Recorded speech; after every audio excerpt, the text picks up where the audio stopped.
Assalamualaikum warahmatullahi wabarakatuh. Shalom, Om Swastiastu, Namo Buddhaya, Salam Kebajikan. Pada kesempatan ini, kami ingin mempresentasikan hasil diskusi tugas kelompok kami untuk memenuhi tugas mata kuliah Masyarakat Industri yang diampu oleh Ibu Dr. Wike Pertiwi, SEMM. Kami dari kelompok 2 dengan materi penyelesaian perselisihan hubungan kerja yang beranggotakan 7 anggota, yaitu Andri Fabian Mahardika, Melsika Karisa, Novi Nainggolan, Putri Nur Fauzia, Zalfa Nur Aziza, Ulfauzia Rizwani Albusya, dan Yeni Pramesti. Langsung saja ke pemaparan materi. Yang pertama yaitu apa itu perselisihan hubungan industrial. Perselisihan hubungan industrial dapat dianggap sebagai indikator kegagalan dalam proses pengelolaan hubungan industrial di mana berubah menjadi industrial disharmonik dan ekonomik dekreasis.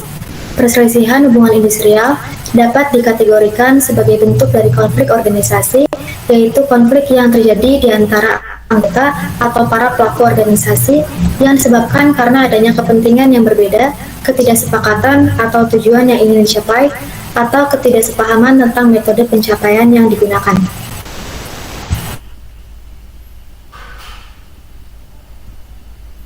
Selanjutnya ada jenis-jenis konflik organisasi. Yang pertama ada konflik intrapersonal, yaitu konflik yang terjadi dalam pikiran atau hati seseorang karena adanya pertentangan nilai, peran, atau keinginan pribadi yang saling bertabrakan.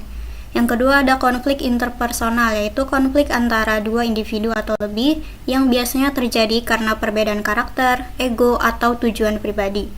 Yang ketiga ada konflik intragrup, yaitu konflik antar anggota dalam satu tim atau divisi kerja yang sama.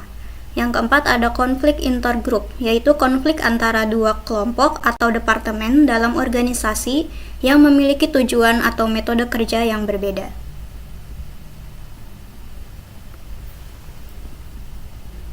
Yang kelima ada konflik peran, yaitu konflik yang muncul karena individu memiliki beberapa peran yang saling bertentangan atau membingungkan dalam organisasi. Yang keenam ada konflik nilai, yaitu konflik yang timbul akibat perbedaan nilai, keyakinan, atau norma antara individu dan organisasi atau antar individu dalam organisasi.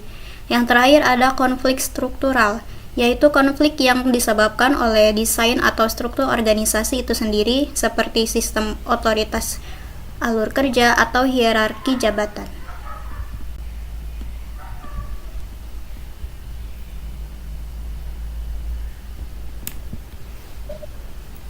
Dan selanjutnya di sini ada 3 pandangan dari konflik organisasi. Yaitu yang pertama, pandangan tradisional. Pandangan ini menganggap konflik hal yang buruk dan harus dihindari. Konflik dilihat sebagai gangguan yang muncul karena kesalahan manajemen atau komunikasi, sehingga perlu diselesaikan secepat mungkin agar organisasi tetap berjalan lancar. Kemudian yang kedua, pandangan hubungan kemanusiaan. Pandangan ini menganggap konflik adalah hal yang wajar dan tidak bisa dihindari dalam organisasi. Konflik bisa berdampak positif maupun negatif, tergantung bagaimana cara menanganinya.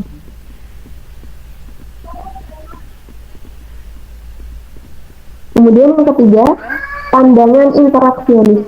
Pandangan ini justru menganggap bahwa konflik perlu didorong dalam batas tertentu agar organisasi tetap dinamis dan inovatif. Konflik yang sehat bisa memunculkan ide baru, memperbaiki kinerja, dan mencegah organisasi menjadi pasif atau stagnan.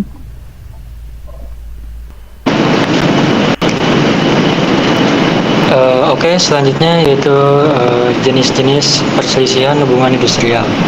Yang pertama yaitu perselisihan hak. Perselisihan yang berkaitan dengan pelaksanaan hak yang telah diperjanjikan dalam peraturan perusahaan atau PP dan perjanjian kerja bersama atau PKB.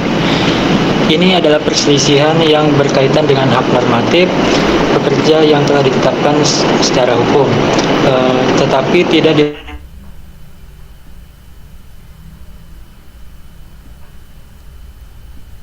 dipenuhi atau dilanggar oleh perusahaan.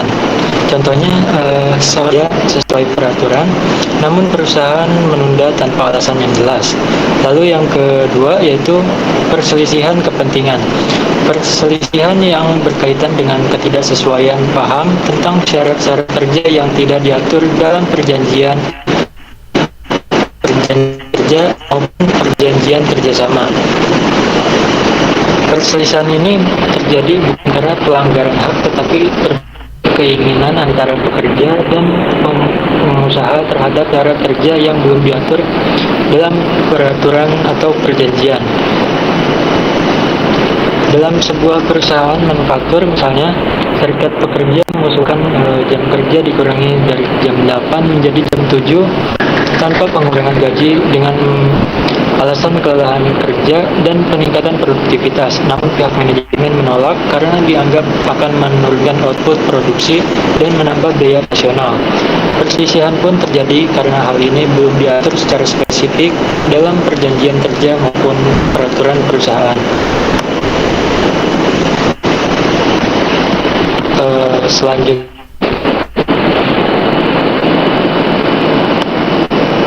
perselisihan pemutusan hubungan kerja atau PHK. Perselisihan yang terjadi berkaitan dengan ketidaksesuaian paham dalam pelaksanaan pemutusan hubungan kerja yang akan dilakukan oleh perusahaan kepada pekerja, baik persetujuan tentang PHK-nya sendiri, proses PHK, maupun besarnya pesangon.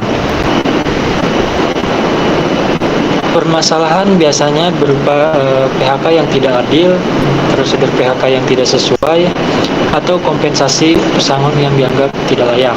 Contohnya, seorang karyawan di PHK atas efisiensi tapi dia tidak diberikan surat peringatan terlebih dahulu. Selanjutnya yang keempat yaitu perselisihan antara serikat kerja.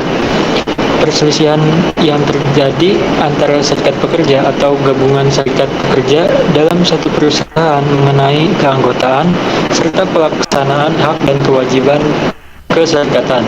Biasanya muncul dalam satu perusahaan yang memiliki lebih dari satu serikat pekerja. Perselisihan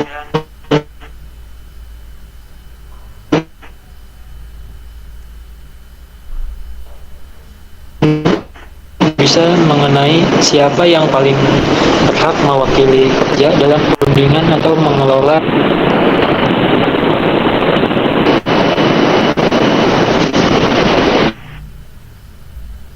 Di sini ada cara penyelesaian perselisihan hubungan industrial.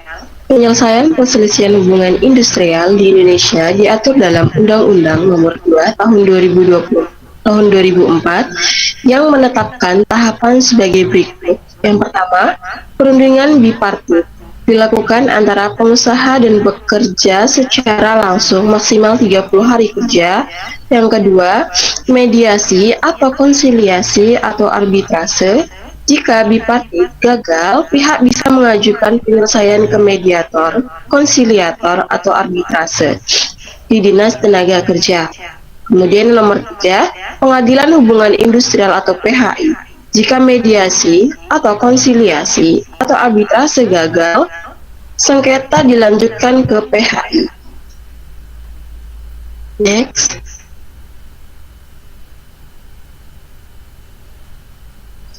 Prosedur dan mekanisme penyelesaian perselisihan hubungan industri. Yang pertama, prosedur dan mekanisme penyelesaian cara bipartit. Perselisihan diselesaikan terlebih dahulu secara bipartit di internal perusahaan melalui musyawarah mufakat. Bila dalam 30 hari tidak tercapai kesepakatan, dibuat perjanjian bersama. Jika gagal, penyelesaian dilanjutkan melalui pihak ketiga, yaitu mediasi, konsiliasi, atau arbitrase. Kemudian nomor 2, prosedur dan mekanisme penyelesaian melalui mediasi. Mediasi dimulai maksimal 7 hari kerja setelah permintaan tertulis diterima. Mediator meneliti perkara dan segera mengadakan sidang mediasi. Kemudian, jika tercapai kesepakatan, dibuat persetujuan bersama didaftarkan ke pengadilan hubungan industrial.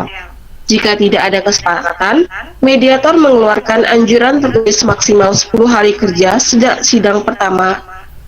Pihak-pihak wajib merespon dalam 10 hari kerja sejak menerima anjuran.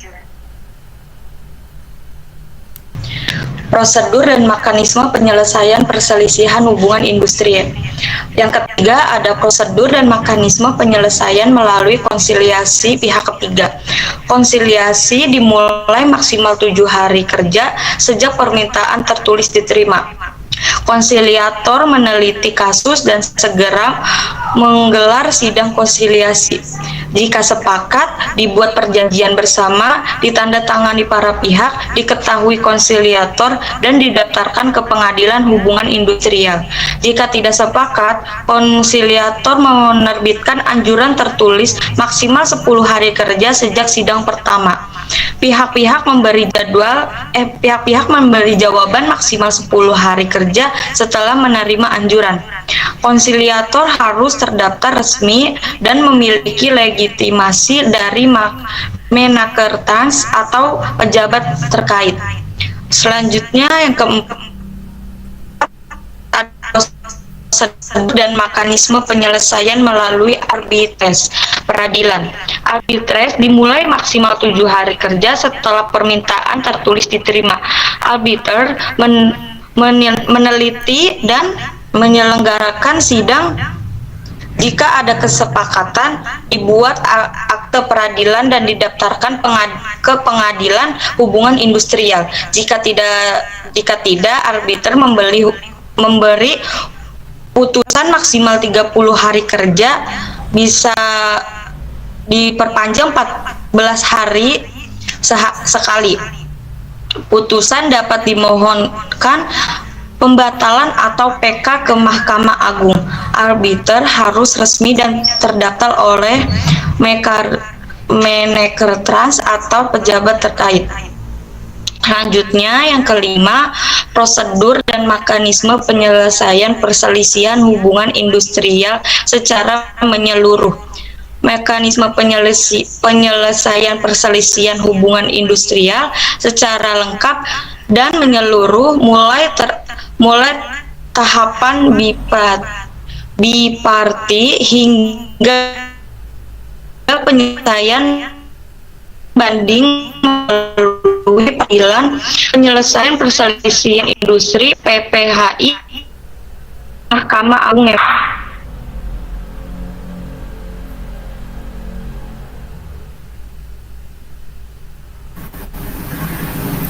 Selanjutnya ada studi kasus yang pertama mengenai strategi komunikasi organisasi serikat pekerja dalam menyelesaikan perselisihan hubungan industrial di PT POU UN Indonesia. Permasalahan hubungan kerja di PT POU UN Indonesia meliputi pemutusan hubungan kerja PHK secara sepihak, pelanggaran disiplin kerja seperti absensi tanpa keterangan, serta lemahnya komunikasi antara buruh dan perusahaan. Selain itu, respon perusahaan terhadap pengaduan karyawan seringkali lambat, yang memperburuk kepercayaan buruh terhadap manajemen. Untuk menyelesaikan hal ini, serikat pekerja menerapkan strategi komunikasi yang sistematis, dimulai dari musyawarah dan konseling internal. Menerapkan strategi komunikasi yang sistematis dimulai dari musyawarah, konseling internal, dilanjutkan dengan mediasi berparti atau triparti melalui Dinas Tenaga Kerja. Serikat juga membekali buruh dengan pelatihan ketenagakerjaan dan public speaking agar lebih siap menghadapi manajemen secara langsung. Penyampaian informasi dilakukan melalui berbagai saluran seperti tatap muka, media sosial, dan buletin internal. Strategi ini terbukti efektif karena banyak kasus berhasil diselesaikan secara damai, buruh mendapatkan hak kompensasi yang layak, serta terciptanya hubungan kerja yang lebih terbuka, komunikatif, dan saling menghargai antara perusahaan dan karyawan.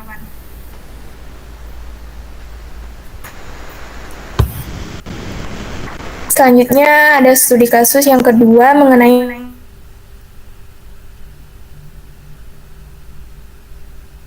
di Indonesia, yang studi kasus Kabupaten Sumedang.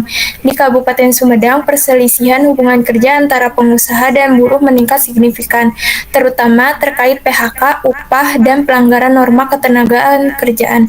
Permasalahan utama dalam penyelesaian adalah belum efektif efektifnya implementasi mediasi oleh Dinas Tenaga Kerja dan Transmigrasi. Hal ini disebabkan oleh minimnya jumlah mediator fungsional, keterbatasan anggaran, lemahnya sosialisasi kebijakan, serta tekanan sosial dan politik yang mempengaruhi netralitas pelaksana. Untuk mengatasi hal tersebut, upaya mediasi dilakukan melalui pendekatan berpatrit dan tripatrit serta penguatan kapasitas SDM mediator. Hasilnya belum optimal. Dari 23 kasus pada tahun 2018, hanya 6 yang berhasil diselesaikan melalui mediasi. Sementara sisanya harus diteruskan ke pengadilan atau hanya sampai tahap anjuran. Kondisi ini menunjukkan perlunya perbaikan menyeluruh dalam pelaksanaan kebijakan, mulai dari sosialisasi hingga dukung politik dan administrasi yang kuat agar penyelesaian perselisihan bisa berjalan efektif dan adil bagi semua pihak.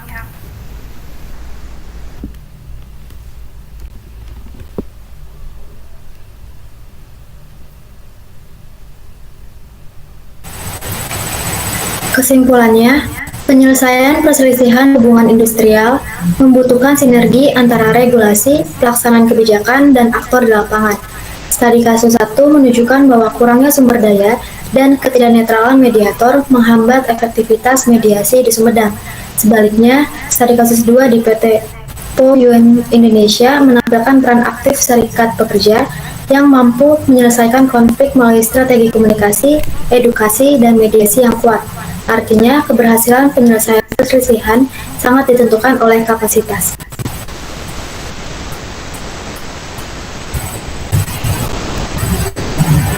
Baik, cukup sekian presentasi tugas kelompok kami. Mohon maaf apabila ada kesalahan dalam penyampaian materi. Akhir kata, wassalamualaikum warahmatullahi wabarakatuh. Terima kasih.